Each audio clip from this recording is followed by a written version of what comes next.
Selamat pagi Bapak Ibu Saudara, Shalom. Ya, puji Tuhan, anugerah Tuhan kita bisa bersama-sama kembali di dalam rumah Tuhan. Saya percaya setiap orang yang menantikan Tuhan maka akan mendapatkan Tuhan, amin. Ya, selama setahun ini kita sedang merenungkan bagaimana seseorang percaya itu mengalami Tuhan. Ya, mengalami Tuhan itu artinya contohnya seperti kalau misalnya kita kehujanan, apa yang kita alami maka tubuh kita akan basah. Kita mengalami kebakaran maka tubuh akan hangus. Ketika kita bicara bagaimana kita mengalami Tuhan, artinya apa? Kita merasakan pertolongan, kehadiran Tuhan ada di dalam setiap kehidupan kita dan kita bisa mengucap syukur. Oh ya, Tuhan ada, maka Tuhan yang membuat sampai hari ini ada karena semata-mata karena anugerah Tuhan. Sadar kalau tanpa Tuhan kita tidak bisa. Sadar kalau kita ada di dalam suatu masalah maka kita tidak akan lepas karena tanpa Tuhan. Dan saya mau tanya pagi ini, siapa yang setahun ini sudah merasakan lawatan Tuhan dalam hidupnya? Puji Tuhan, ya. Yang belum, minta sama Tuhan, ya. Nah, kalau sudah bicara, saya sudah merasakan lawatan Tuhan, saya berpikir tentunya kita tidak akan sungkan bicara kepada orang lain bahwa ya, aku ditolong Tuhan, ya pertolongan Tuhan nyata. Ya, kita bisa saksi kepada orang, kita bisa cerita di mimbar ini, atau kita bisa saksi di komsel, kita saksi kepada orang-orang yang membutuhkan Tuhan. Karena apa? Setiap orang yang mengalami Tuhan, maka mulutnya tidak akan pernah berhenti bicara memuliakan nama Tuhan. Amin. Saya berdoa itu yang terjadi dalam kehidupan kita. Bukan hanya ya, aku ngalami. Tapi ketika ditanya, bingung, apa ya? Apa begitu? Saya berdoa, tahun depan, di awal tahun kita akan ada ibadah awal tahun. Saya berdoa supaya Anda, Bapak Ibu Saudara, bisa menceritakan hal itu di tengah-tengah jemaat yang ada. Nah, hari ini kita bicara tentang bagaimana kita mengalami kemurahan Tuhan dengan judul ketika Tuhan berdiam diri. Ya, ketika Tuhan berdiam diri. Nah, Bapak Ibu Saudara pernah enggak ngalami istri atau suami di rumah itu diam? Ya, orang sini ngomong apa? Cicing bae ya. Ya. Lagi belajar. Diam, ya. Diajak ngomong diam, ya, terus ditepuk pundaknya mungkin diam gitu, ya, jengkel enggak? Ya, merasa ada apa sih? Ya, kalau saya diam, istri saya ngomong, kamu kok diam aja kenapa? Ya, apa yang dipikir, begitu ya. Nah, pernah tidak berpikir kalau Tuhan itu diam sama kita? Ya, kita akan bingung, Tuhan. Aku ini ngalami loh seperti ini. Aku berdoa sama Tuhan. Aku tanya Tuhan, tapi kok tidak ada jawaban? Ya, ada banyak pertanyaan dalam kehidupan kita. Ya, orang aja membuat kita bingung. Apalagi kalau Tuhan itu berdiam diri dalam kehidupan kita, tidak menjawab.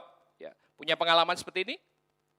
Ya, Daud itu sampai dia berdoa demikian. Dengar doaku ya Tuhan. Ya. Buka telingamu, berikan telingamu padaku ketika aku minta tolong. Jangan berdiam diri saja melihat air mataku. Sebab aku menumpang padamu, aku pendatang seperti semua nenek moyangku. Daud bingung ketika Tuhan tidak menjawab dia. Dia mengalami masalah, dia mengalami pencobaan, dia mengalami hal-hal yang tidak baik dalam hidupnya. Sehingga dia datang kepada Tuhan dan berdoa, Tuhan, jangan tutup telingamu, ya, lihat air mataku. Ya, air matanya mungkin banyak sekali, tapi ternyata Tuhan tidak menjawab. Dan yang biasanya yang kita pahami ya, adalah ketika Tuhan diam, yang kita pikir, aku dosa apa ya? Ya, aku ada masalah apa ya? Dan memang firman Tuhan berkata, ketika ada dosa, ya, ketika ada masalah dalam kehidupan kita, maka hal ini yang terjadi. Sesungguhnya tangan Tuhan itu tidak kurang panjang untuk menyelamatkan. Pendengarannya tidak kurang tajam untuk mendengar. Tetapi yang merupakan pemisah antara kamu dan Allahmu ialah segala kejahatanmu. Dan yang membuat dia menyembunyikan diri terhadap kamu sehingga ia tidak mendengar ialah segala dosamu. itulah yang terjadi sebenarnya yang seringkali kita pahami. Ya, Tuhan tidak bicara, aku berbuat dosa, kenapa hidupku seperti ini terus? Ya, kadang-kadang kita berpikir, ya Tuhan, apa dosaku? Dan memang kadang-kadang itu yang terjadi, ada kejahatan, ada dosa yang tersembunyi, sehingga tangan Tuhan tidak kurang panjang. Tuhan berkata, sebenarnya dia bisa tolong, tapi mengapa dia berdiam diri? Pendengarannya pasti mendengar segala doa kita, tetapi seolah-olah Tuhan tidak menjawab doa-doa kita. Itu yang jadi pergumulan kita. Dan kita bertanya, Tuhan mengapa engkau berdiam diri? Pergumulan selama setahun, 2 tahun, bahkan hampir seumur hidup, mengapa hal ini terjadi? Yang timbul dalam pikiran kita sering berkata, Tuhan, aku dosa apa sih ya? Tapi tidak selalu Tuhan itu diam karena dia menunjukkan kemarahannya. Karena kadang-kadang Tuhan berbicara dengan berdiam diri. Tidak selalu karena dosa. Ketika kita sudah cek diri kita dan kita tahu kita benar di hadapan Tuhan, tidak ada masalah, ya. Dan kita bisa berkata, Tuhan, apalagi? Sebenarnya Tuhan sedang berbicara dengan cara yang aneh menurut kita. Sebuah pengalaman rohani yang mungkin tidak banyak dipahami oleh orang percaya. Mengapa Tuhan? Mengapa berdiam diri? Mengapa Tuhan? Tetapi Tuhan itu bisa berbicara bahkan saat dia berdiam diri.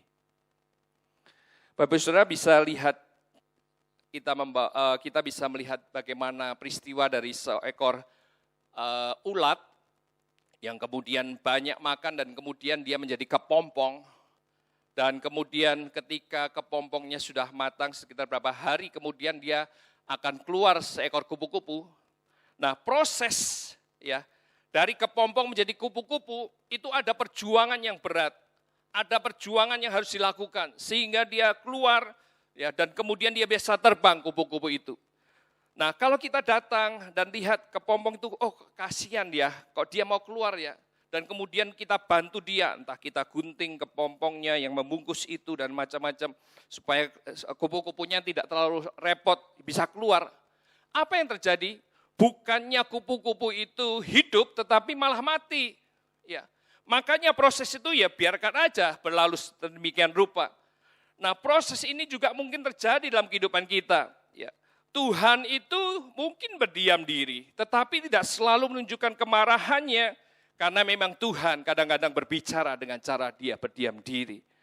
Nah sekarang pertanyaannya, ya apa yang sebenarnya yang terjadi saat Tuhan diam dalam kehidupan kita? Saya mau membawa kita dalam perenungan ini, ya ketika Tuhan berdiam diri.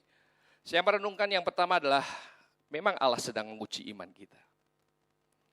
Allah sedang menguji iman kita. Sepanjang tahun ini kan kita lagi bicara bagaimana mengalami lawatan Tuhan, pengalaman bersama dengan Tuhan. Tuhan menunjukkan kemurahan hatinya dalam kehidupan kita. Tapi kadang-kadang kita bisa berkata, Tuhan mengapa? Dan salah satu hal yang kita bisa lihat bahwa memang Tuhan sedang izinkan itu terjadi dalam kehidupan kita. Bapak Ibu Saudara, saya yang mengajak kembali Bapak Ibu Saudara untuk merenungkan kisah daripada Ayub. Ayub, orang yang jujur, takut Tuhan, menghindari kejahatan.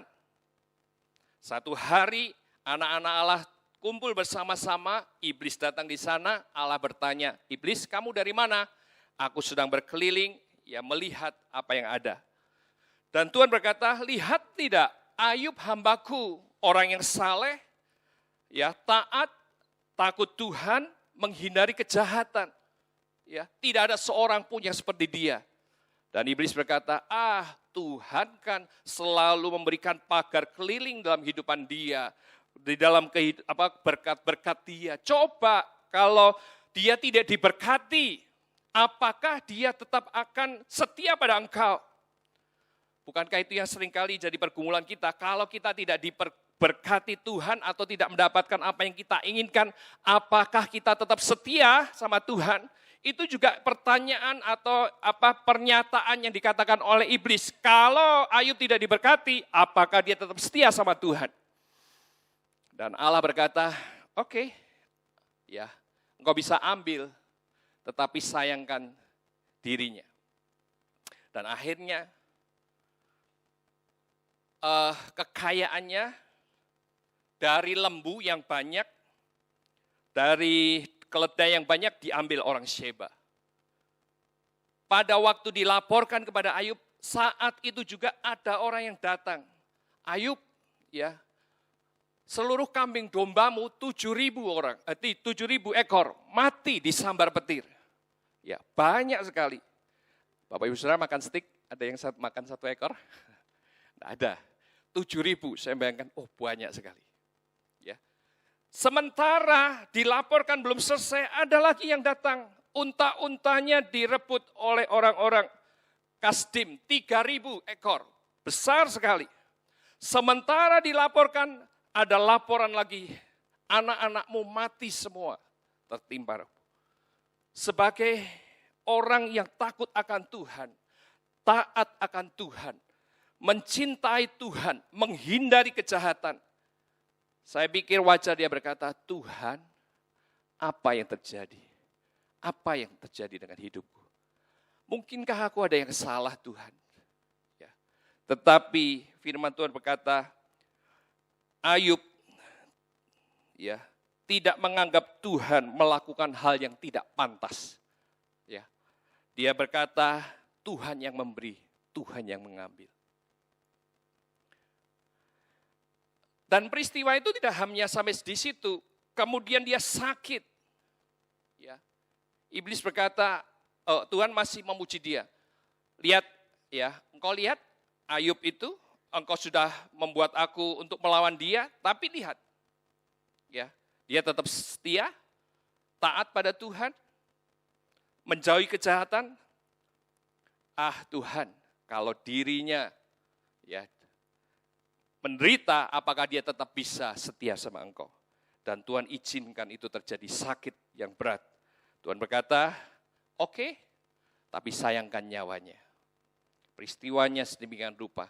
Bapak Saudara, peristiwa Ayub ini bukan seperti Alkitab yang kita baca mungkin dalam setiap hari satu pasal selama 40 hari.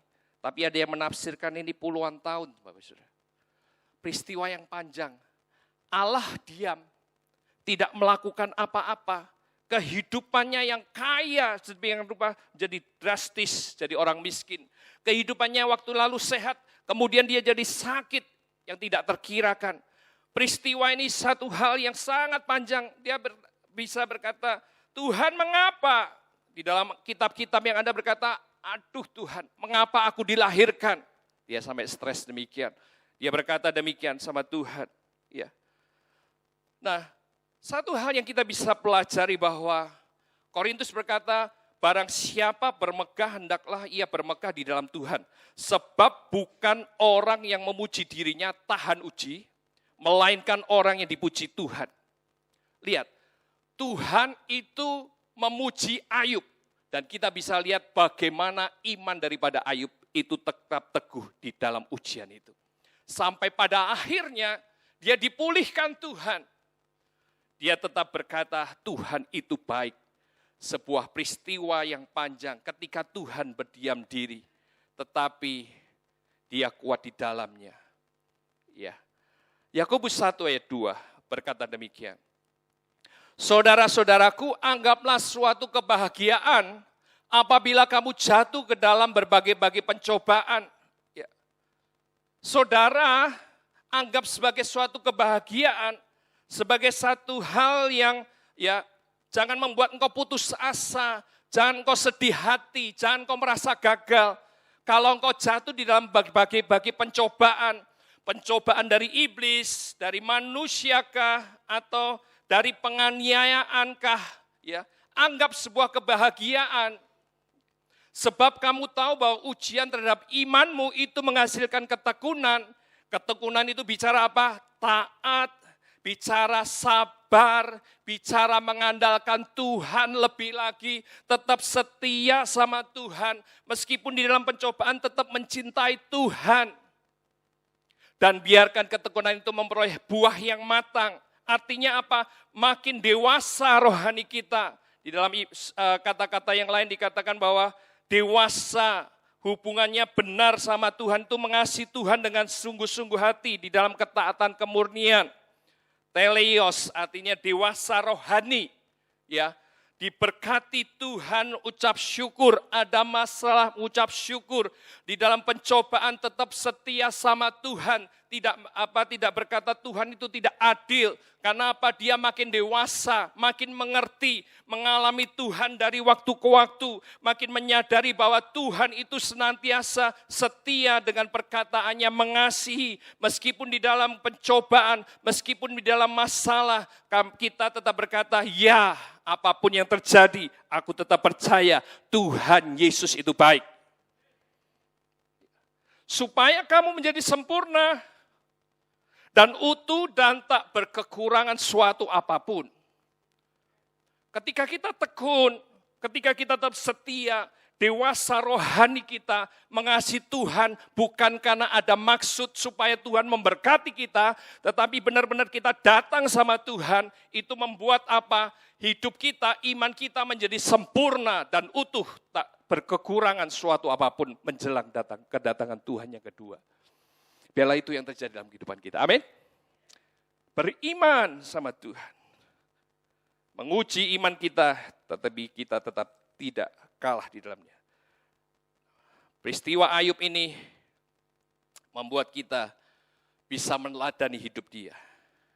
Kalau saat ini kita sudah periksa hati kita, merasa Tuhan sedang menguji iman kita, ikuti teladan Ayub. Dalam kesemuanya itu Ayub tidak berbuat dosa, tidak menuduh Allah berbuat yang kurang patut. Karena apa? Ayub tahu Allah pembelanya. Allah mengasihi dia. Meskipun di dalam pencobaan, dia tetap percaya Allah itu baik. Haleluya. Yang kedua, ketika Allah berdiam, apa yang kita bisa pelajari? Allah sedang mengajar agar tetap mempercayainya dia, mempercayai Tuhan. Allah sedang mengajar agar tetap mempercayainya. Percaya kepada Tuhan. Katakan bersama-sama, percaya kepada Tuhan. Ya. Nah, satu ketika murid-murid itu berangkat menuju seberang. Ya. Yesus itu yang ngajak. Ya.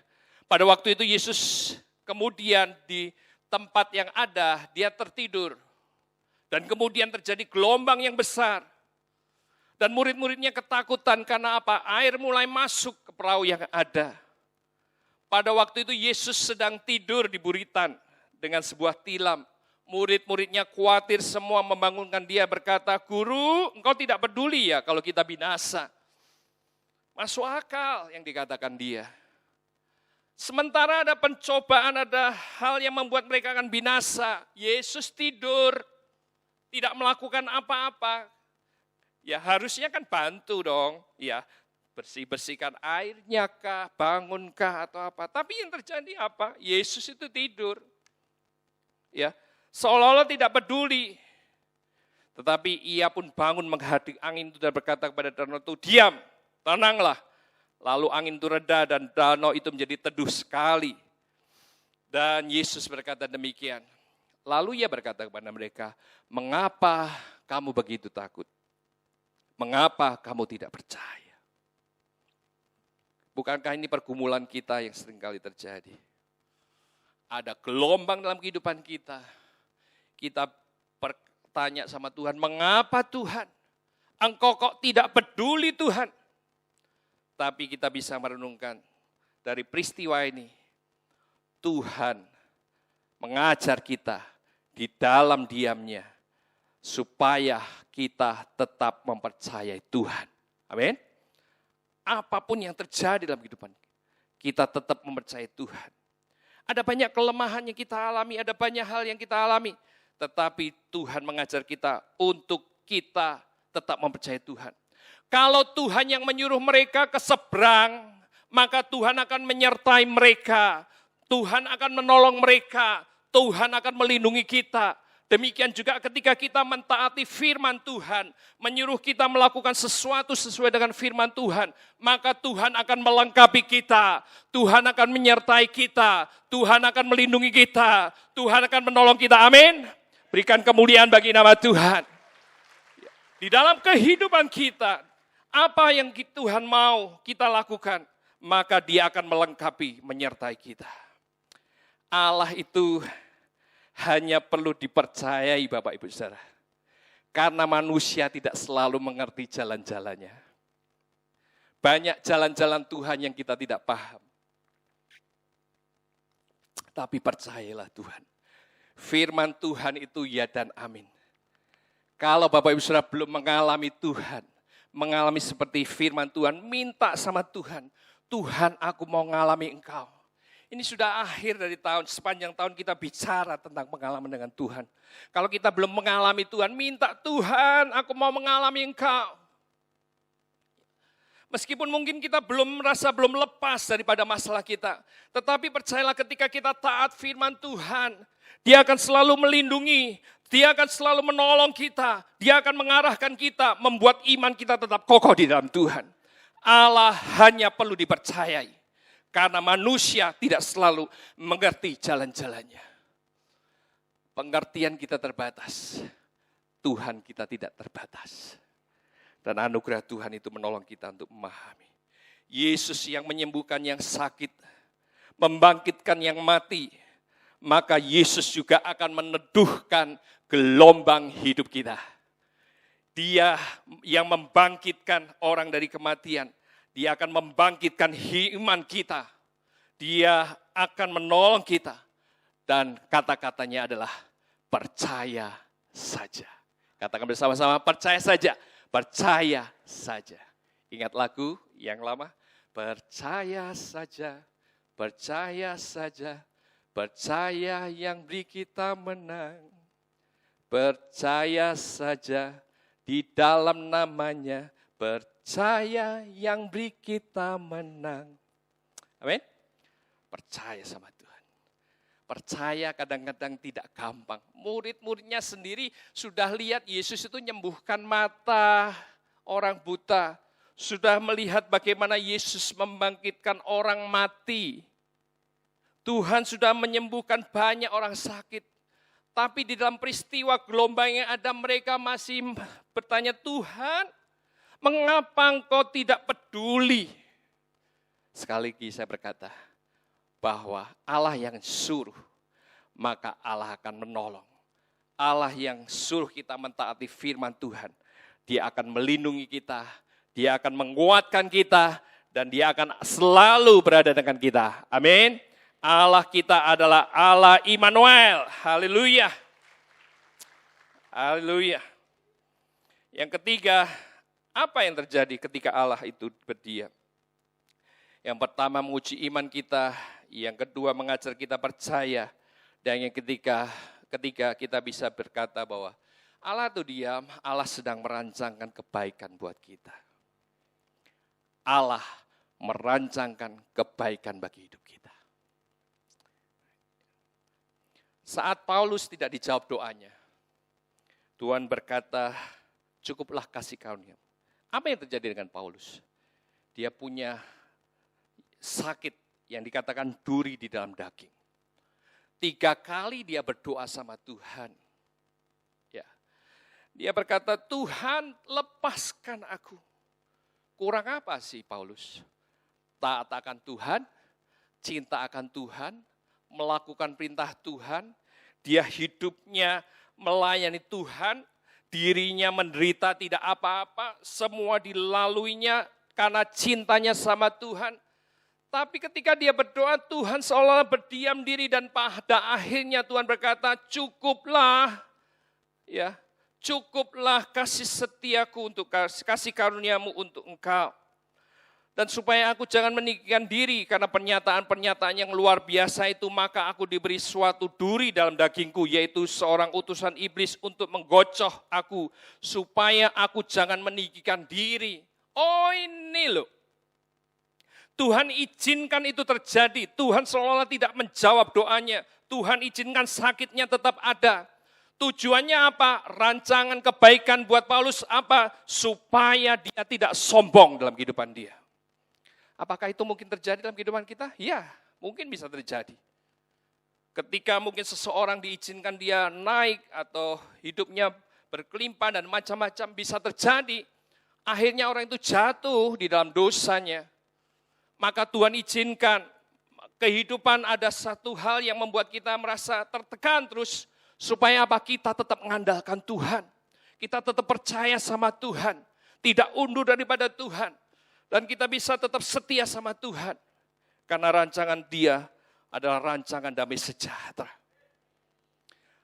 Yusuf 13 tahun dari seorang budak, kemudian dia akhirnya masuk ke rumah Potifar, jadi orang yang dipercayai. Kemudian dia masuk di dalam penjara, tapi kemudian dipercayai dan pada akhirnya dia menjadi orang yang dipercaya di Mesir. Membutuhkan waktu yang panjang, sekitar 13 tahun. Dia bisa berkata, Tuhan salahku apa? Mengapa engkau berdiam diri? Bahkan kepada juru roti raja dia berkata, aku harusnya tidak ada di sini. Aku ini ditangkap, ya seharusnya aku tidak ada di penjara ini. Bahkan di penjara ini aku tidak melakukan kesalahan. Dia tunggu, dia berharap kepada manusia. 2 tahun dia tidak diingat oleh juru minum raja. Ya, dia tidak diingat. Tapi Tuhan itu merancangkan kebaikan buat dia. Seolah-olah Tuhan itu diam, tapi Tuhan itu sedang memperbesar kapasitas dia. Kemampuan dia memimpin, kemampuan dia menangkap arahan Tuhan, kemampuan dia untuk berkata-kata, kemampuan-kemampuan yang mungkin dulu tidak dimiliki waktu usia 17 tahun. Dengan berjalannya 13 tahun, seolah-olah Allah diam.